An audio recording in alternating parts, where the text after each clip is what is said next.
People absolutely love Dan Bongino. I listened to him quite a bit in 2020 and 2021, or at least the very early stages of 2021. Stop listening to his show. And then when he cucked on the fake election, everybody makes their own decisions.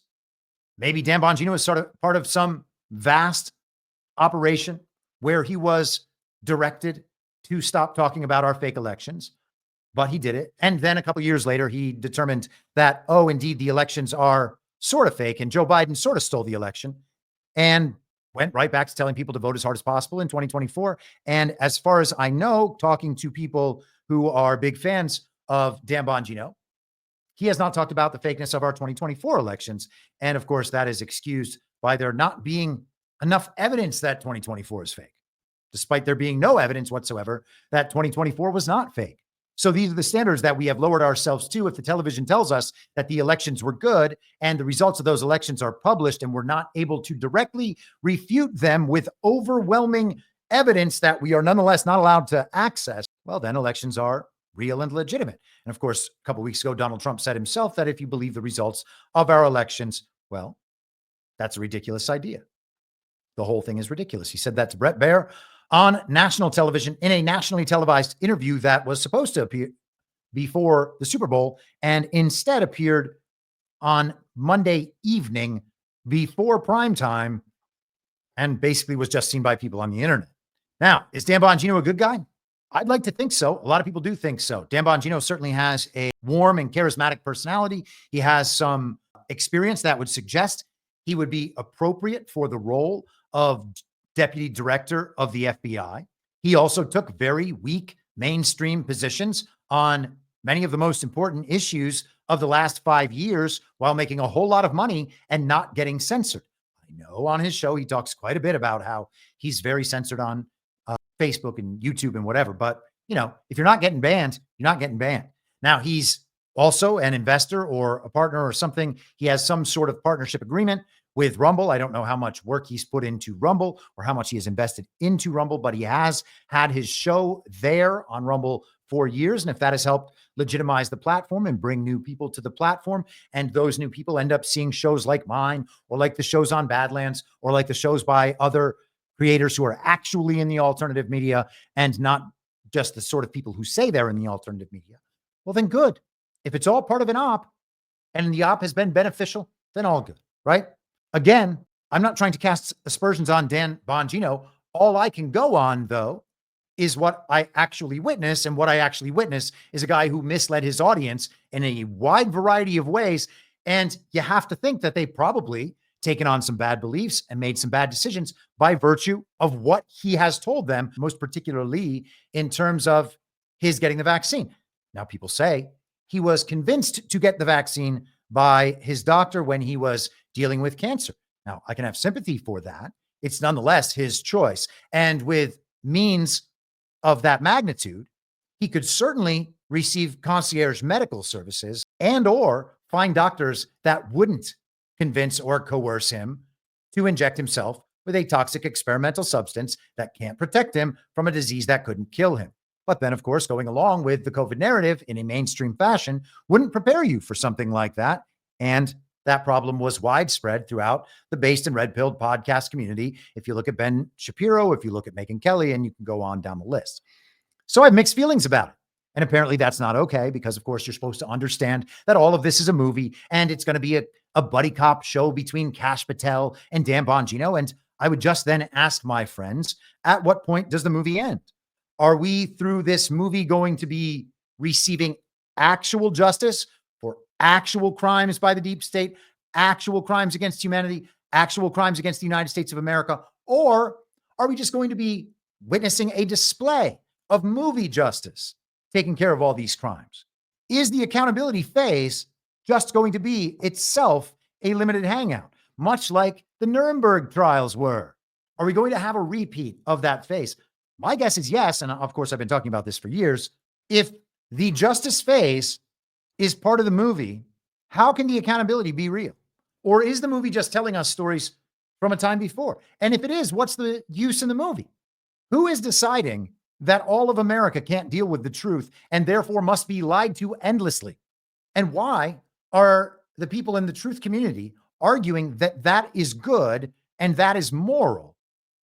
Is the movie going to end, or is it just all movie forever? And if it's all movie forever, how have we not just switched from one brand of movie controlling us through our ideas, making us act out certain behaviors in the world, thereby creating a reality that supports whoever is at the top of that chain of power, that hierarchy?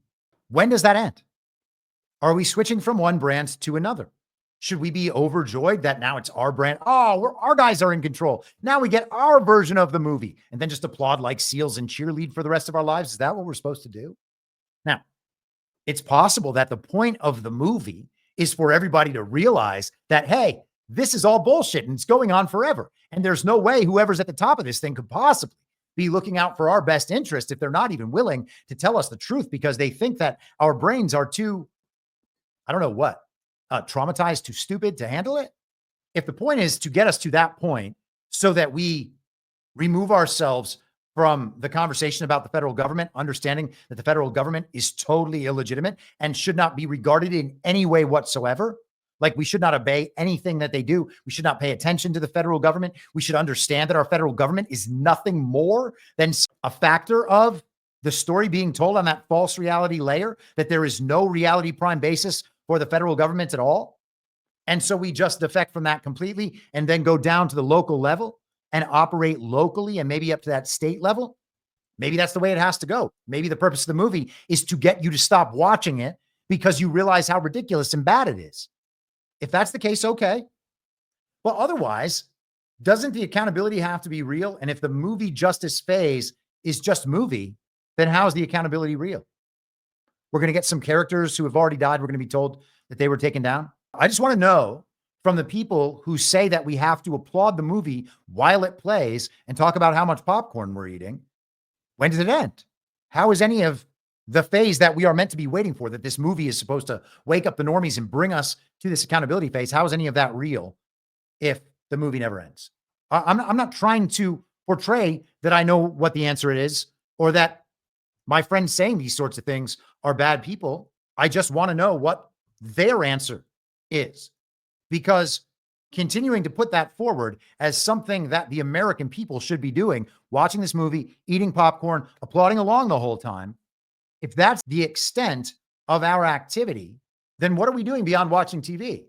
And if all we're doing is watching TV, if our only role in correcting a government that has been responsible for crimes against the people of America and crimes against humanity broadly, and is operating outside the bounds of any sort of structure of rules, what is it that we have achieved?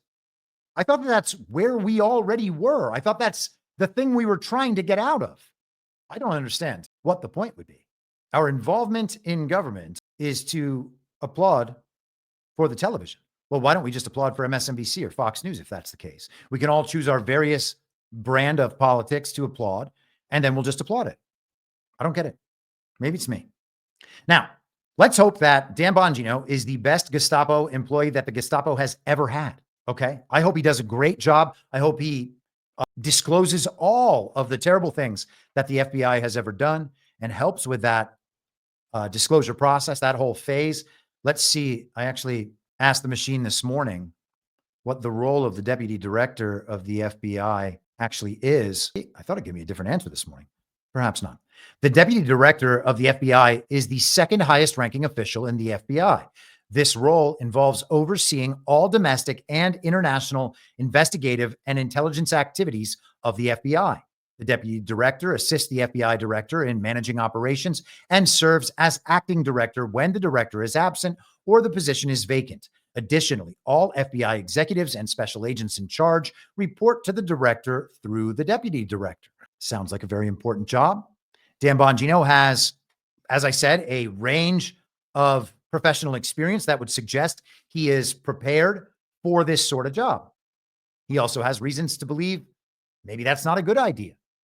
He was the #1 disseminator of the central narrative about assassination event #1, about Thomas Matthew Crooks. I have my beliefs, and if you don't share them, that is just fine. But here we go. Folks, this Crooks thing stinks to the heavens, man. This has the stench of sulfur all over it. You can't find this guy's communications anywhere. He's managed to find the Catwoman freaking program to wipe himself off the internet. Bullshit. The question you should ask, and Congress people, you need to ask under oath, was Matthew Crooks working with any FBI agent, off duty, on duty, between duty, near duty, retired, not born yet? You get the point? Also, was Thomas Crooks working with FBI asset, confidential informant, a non-confidential informant, an informant who's confidential now but wasn't before, an informant who wants to be an informant but hasn't been approved yet? Do you see the games they play? Is that a preview of Dan Bongino doing the disclosure on assassination event number one? You'll notice that the one possibility he didn't explore is the possibility that Thomas Matthew Crooks is a patsy who was invented from nothing.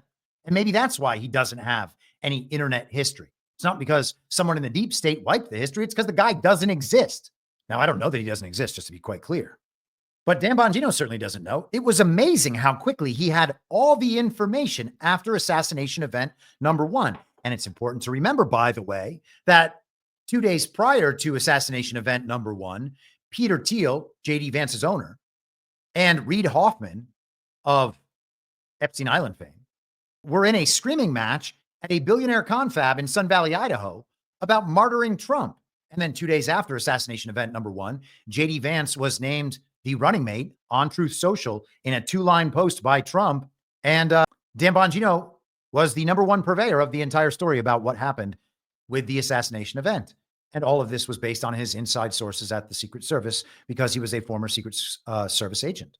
So, you know, Dan Bongino may have the edgy take on all of that, but that edgy take also includes an affirmation of the truth of the underlying reality put forward by the TV. That's your patsy. We are in strange times, my friends.